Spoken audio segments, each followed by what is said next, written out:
In the year 1200, there was a city so massive that if you stood at its center and tried to walk to the edge, it would take you an entire day. This was not Rome. This was not Beijing. This was a city hidden deep in the jungles of Cambodia, and at its peak, nearly 1 million people called it home. It was the largest city on the face of the earth before the industrial age, and almost nobody in the Western world even knew it existed. They called it Angkor. And what made this place rise to such impossible heights was not gold, not armies, not even the brilliance of its kings. It was something far simpler, something we take for granted every single day: water. Picture yourself standing at the edge of an artificial lake so wide you cannot see the other shore. This reservoir, called the West Barre, could hold more than 50 million cubic meters of water. That is enough to fill over 20,000 Olympic swimming pools. And the people of Angkor did not just build one of these. They built several. They carved canals through dense jungle for hundreds of kilometers. They redirected entire rivers. They constructed walls of packed earth stretching longer than most modern highways, all designed to capture the violent monsoon rains and store them for the dry months ahead. This was not luck. This was not nature being kind. This was 4 centuries of deliberate, backbreaking, genius-level engineering. And it all started with one man who had a vision so bold that people probably thought he was out of his mind. His name was Jayavarman II, and in the year 802, he climbed to the top of a sacred mountain in the Kulin Hills. Standing there above the clouds, surrounded by priests and followers, he declared himself the universal ruler, the god-king of a unified Khmer kingdom. Now, plenty of rulers throughout history have made grand claims about themselves. But Jayavarman did something different. He actually delivered on the promise. He spent decades conquering rival kingdoms, forging alliances, and pulling together a collection of scattered tribes into something that resembled a real empire. But here is what made him truly remarkable. He understood that power in this part of the world did not come from swords alone. It came from controlling the one thing every farmer, every merchant, every family desperately needed to survive. The monsoons that swept across Southeast Asia each year brought tremendous rainfall, but they only lasted a few months. The rest of the year was punishingly dry. If you could not store water, you could not grow rice. If you could not grow rice, your people starved. And if your people starved, your kingdom crumbled. Jayavarman knew this, and so did the kings who followed him. His son and grandson expanded the vision. They began constructing the first great reservoirs near the original capital at a place called Hariharalia. Then came a king named Yasovarman I, who moved the capital northwest and created the East Barre, a reservoir measuring over 7 kilometers long and nearly 2 kilometers wide. Imagine that for a moment. A man-made lake stretching longer than most airports, built entirely by human hands more than 1,000 years ago. No bulldozers, no concrete trucks. Just tens of thousands of workers moving earth one basket at a time. And they were just getting started. Over the next 3 centuries, each new king tried to outdo the one before him. They dug more canals. They built larger reservoirs. They created an interconnected network of channels, moats, dikes, and ponds that covered nearly 1,000 square kilometers. Water flowed from the mountains in the north, was captured in massive storage basins, and then distributed outward through an intricate web of smaller channels to rice paddies scattered across the countryside. This system did something that seemed almost magical. It freed farmers from depending entirely on the unpredictable monsoons. With a reliable water supply, they could plant rice multiple times per year instead of just once. Some fields produced 3 or even 4 harvests annually. That meant more food than anyone could eat. That meant surplus. That meant wealth. That meant the kings of Angkor could command enormous labor forces to build the most ambitious structures the world had ever seen. And build they did. In the early 12th century, a king named Suryavarman II began construction on a temple that would take decades to complete. When it was finished, Angkor Wat stood as the largest religious monument on Earth. Its 5 central towers rose from the jungle floor like stone mountains, surrounded by a moat 200 meters wide. The moat was not there just for beauty, though it was certainly breathtaking. It served an engineering purpose, stabilizing the sandy soil beneath the temple foundations. It was form and function combined in perfect harmony. The walls inside Angkor Wat are covered with carvings that stretch for nearly half a mile. They show scenes from ancient Hindu stories, armies marching to war, and the king himself seated on his throne. Hundreds of statues of celestial dancers seem to float along the corridors, their stone faces smiling with a serenity that has lasted 800 years. Building this single complex required more stone than the Great Pyramid of Giza, and unlike the pyramids, every inch of that stone was intricately carved. But Angkor Wat was just one temple among hundreds. The city that surrounded it was home to wooden houses, markets, roads, hospitals, and rest houses for travelers. A Chinese diplomat who visited in 1296 wrote detailed accounts of daily life there. He described festivals with fireworks and dancing, competitive games held every few months, and a census where the entire population gathered before the royal palace to be counted. He described how ordinary people dressed, what they ate, and how they spent their days. Life in Angkor was vibrant, organized, and remarkably advanced for its time. At the heart of all this prosperity was the water system. Always the water system. The kings understood its importance so deeply that they built temples on islands in the center of the great reservoirs. These temples were not just places of worship. They were symbols. They told the people that the king controlled the waters, and therefore the king controlled life itself. Religious ceremonies at these sites reinforced the connection between divine power and hydraulic power. In the minds of ordinary citizens, the two became inseparable, and for centuries, this arrangement worked beautifully. The rains came each year, the reservoirs filled, the canals distributed water to the fields, and the harvests were abundant. The empire expanded. Neighboring kingdoms paid tribute or were absorbed entirely. Khmer influence stretched across much of mainland Southeast Asia. Angkor was not just a city. It was the center of the known world for millions of people. But there was a hidden danger that nobody could see. With each passing generation, the water network grew more complex. New channels were added to old ones. New reservoirs were connected to existing canals. The system became so interconnected, so dependent on every part functioning correctly, that a failure in one section could trigger failures in others. Engineers kept building and expanding, never imagining a day when the whole thing might need to work in reverse. They had created something magnificent, something unprecedented, something that seemed destined to last forever.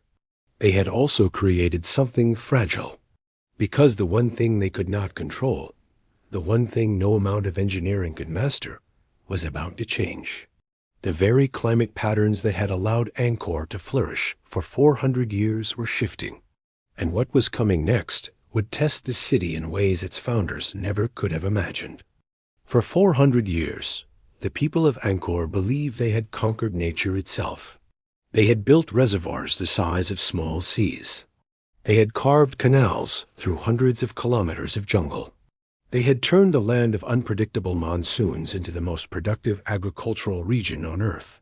Their kings sat on golden thrones and called themselves gods. Their temples touched the clouds. Their population swelled to nearly 1 million souls. And then, sometime around the middle of the 13th century, something started to go wrong. The rains that had always come began arriving late, or not at all. At first, people probably did not panic. Droughts happened from time to time. The massive reservoirs had been built precisely for moments like this. The West Barre alone could hold enough water to sustain the city through a dry spell. The canals could distribute whatever was stored to the rice paddies that fed the empire. The system had been designed to handle variation. It had worked flawlessly for generations. Surely it would work again. But this was not a normal dry spell. This was something different, something longer, something that would stretch on for decades.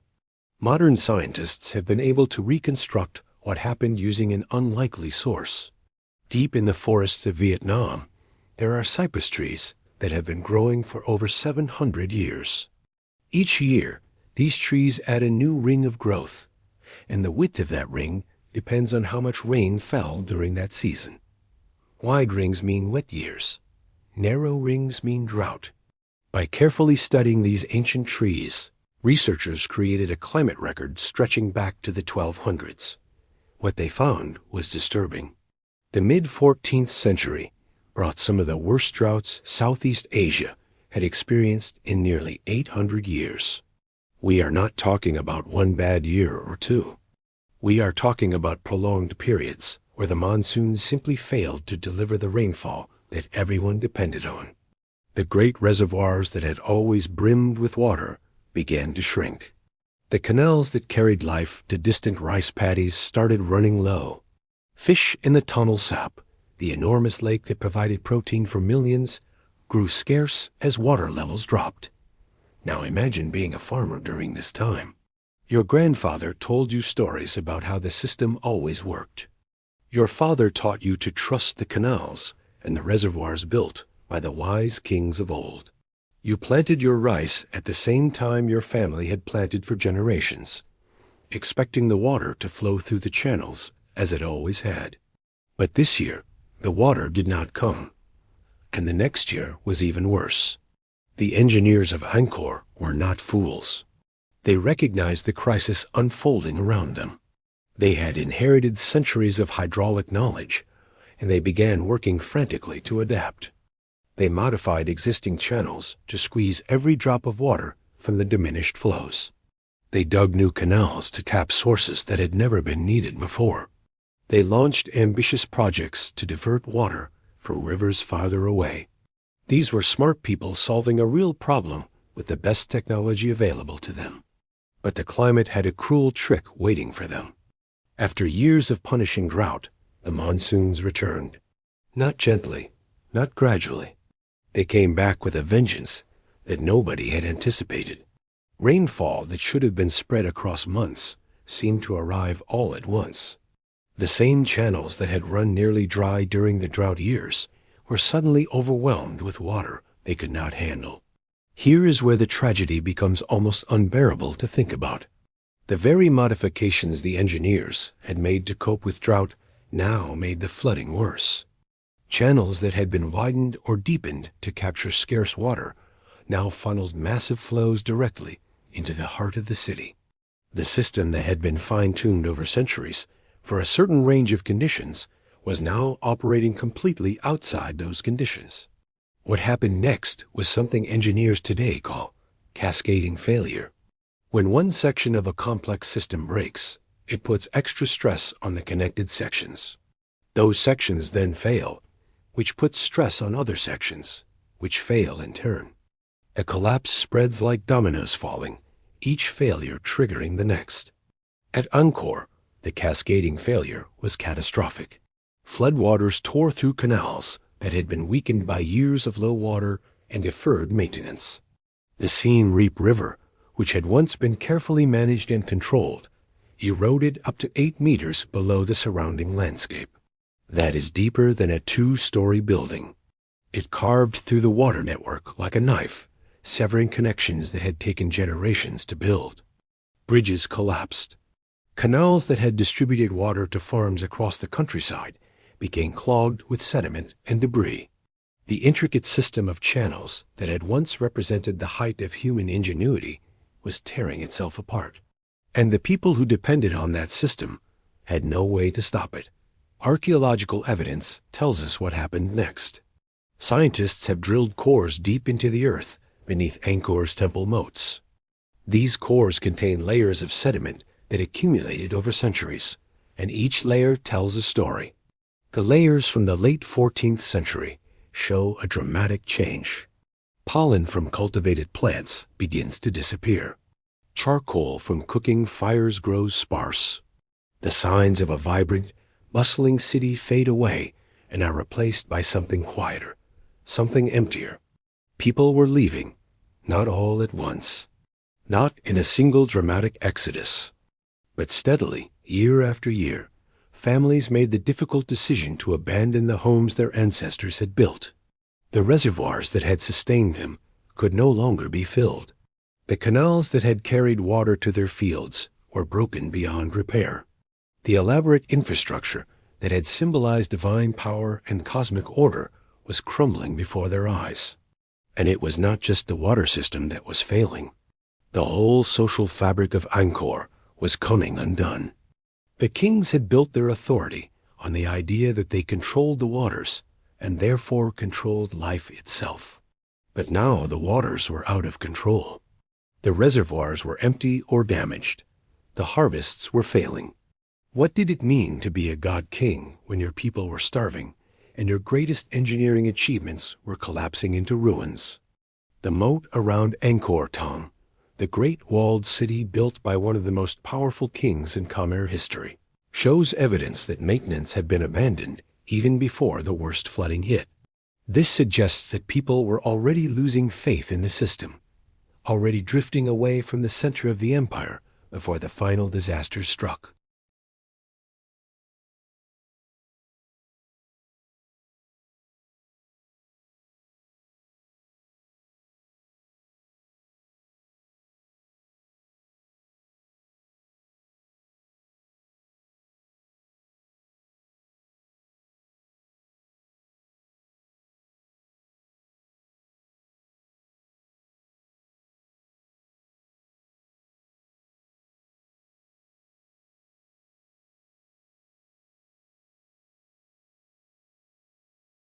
The tree ring records reveal one final devastating detail. The years 1402 and 1403 were the third driest and the absolute driest years in over 750 years of climate history for the region. Back to back. 2 consecutive years of almost no rain, coming after decades of climate chaos that had already pushed the city to its breaking point. Whatever remained of Angkor as agricultural system after the floods and the earlier droughts could not survive this final blow. The paddies that had once produced 3 or 4 harvests a year now produced almost nothing. The population that had once numbered nearly 1 million had dwindled to a fraction of that size. The greatest city the ancient world had ever known was dying, and its enemies knew it. They could smell the weakness. They were gathering their forces. And what came next would mark the end of an era that had lasted over 600 years. By the year 1430, Angkor was a city waiting to die. The reservoirs that had once held enough water to sustain 1 million people were damaged beyond repair. The canals that had turned jungles into rice paddies were clogged with sediment or carved so deep by erosion that they no longer functioned.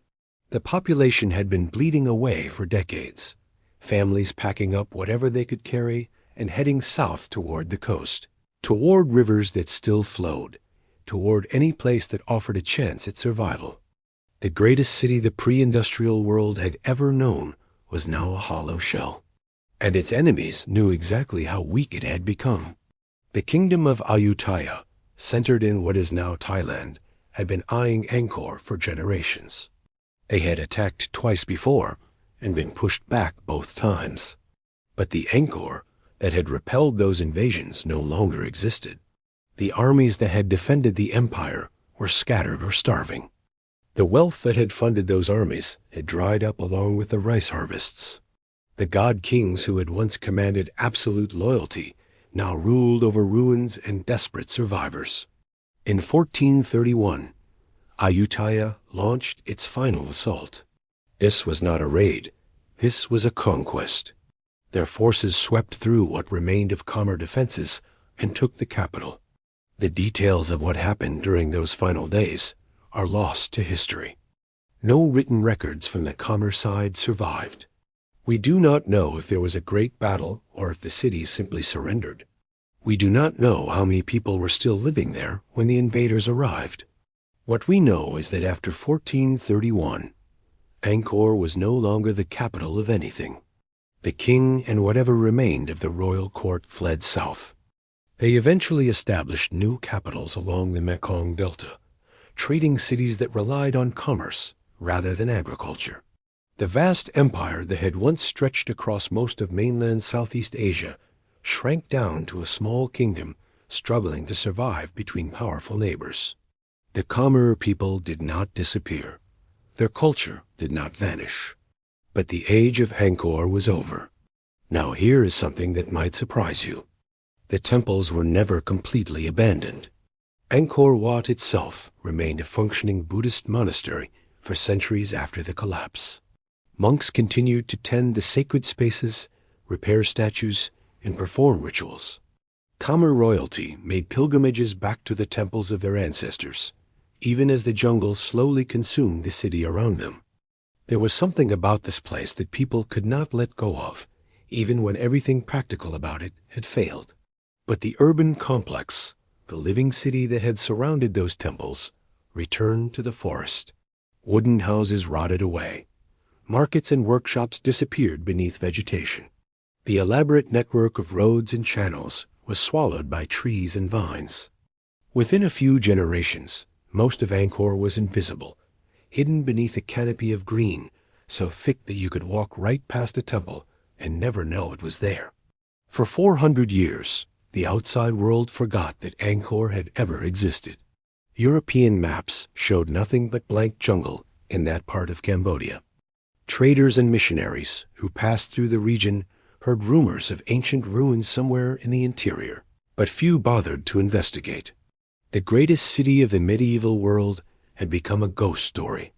Then, in 1860, a French naturalist was traveling through Cambodia, collecting specimens when his local guides mentioned something unusual.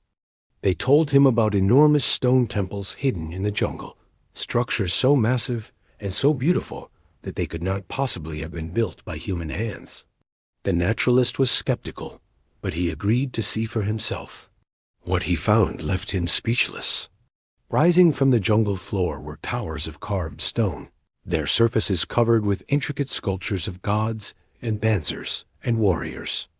Roots from giant strangler figs had wrapped around doorways and pried apart walls, but the scale and beauty of the architecture was still overwhelming. This was not some minor ruin. This was evidence of a civilization that rivaled anything in European history. News of the discovery spread quickly. French explorers and archaeologists descended on the site, mapping temples, copying inscriptions, and trying to piece together the story of who had built this place and why it had been abandoned.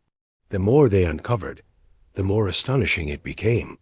This was not just one temple. This was an entire city, stretching across nearly 1,000 square kilometers, with hundreds of religious structures, and the remains of a hydraulic system unlike anything they had ever seen. But understanding why Angkor fell took much longer. For decades, historians assumed it was a simple story of military defeat. The Ayutthaya invaded, the Khmer lost, end of story. Some scholars pointed to religious changes, noting that the shift from Hinduism to Buddhism might have undermined the ideology of divine kingship that had motivated the massive building projects. Others suggested that the empire had simply exhausted itself, that centuries of construction had drained resources and worn out the population. It was not until the late 20th and early 21st centuries that scientists began to uncover the real story. Using satellite imagery, laser scanning technology, and old-fashioned archaeology, researchers mapped the full extent of Angkor's water management system. They discovered that it was far larger and more complex than anyone had imagined. They also discovered that it had failed catastrophically. Drill cores pulled from beneath temple moats revealed layers of sediment that told the tale of climate chaos. Tree ring studies from Vietnam provided a year-by-year record of rainfall going back centuries. Computer models simulated how the water network would have responded to drought and flood. All the evidence pointed to the same conclusion. Angkor did not fall because of one thing. It fell because of everything happening at once. Decades of drought weakened the system and reduced its capacity. The desperate modifications made by engineers trying to cope with water shortages created new vulnerabilities. When the intense monsoons returned, the system experienced cascading failure, with damage spreading from one section to the next. The back-to-back droughts of 1402 and 1403 delivered the final blow to whatever agricultural production remained. By the time Ayutthaya attacked in 1431, they were not conquering a functioning empire. They were picking over the bones of a civilization that had already collapsed from within. The lesson here is not that technology failed. The Khmer engineers were brilliant. Their water management system was one of the greatest achievements in human history. It sustained the largest pre-industrial city on Earth for over 4 centuries. The lesson is that even the most sophisticated technology has limits. When the climate changed faster than the system could adapt, all that brilliance could not save them. And here is why this story matters today. Right now, the aquifers beneath modern Siem Reap are being pumped dry by the demands of tourism and a growing population. The water table is dropping, and some scientists worry that the very foundations of Angkor Wat are being destabilized. Meanwhile, climate researchers predict that monsoon patterns across Southeast Asia will become increasingly erratic in the coming decades. More droughts, more intense floods, more variability. The Khmer people survived the collapse of their empire. They adapted. They moved to new places and built new ways of life. Their descendants still live in Cambodia today, and Angkor Wat appears on the national flag as a symbol of pride and identity. The temples that their ancestors built draw over 1 million visitors every year, generating revenue that supports the modern economy. In a strange way, Angkor is more famous now than it ever was during the height of the empire. But the ruins also stand as a warning. Here was a civilization that achieved something extraordinary. They mastered their environment in ways that seemed almost miraculous. They built structures that have endured for 800 years. And yet, when the climate shifted, when the rains stopped coming as they always had, all of that achievement could not prevent the fall. The city that had conquered water was ultimately destroyed by it. The jungle has reclaimed most of Angkor now. Trees grow through temple roofs. Vines wrap around stone faces that once gazed out over a thriving metropolis. Tourists walk through the ruins and marvel at what human beings were capable of building so long ago. But if you look closely, if you pay attention to the broken channels and the eroded canals and the empty reservoirs, you can see something else. You can see how quickly it all came apart. You can see how fragile even the greatest civilizations really are. And you can see a reflection of choices we are making right now, in our own time, with our own climate and our own future hanging in the balance.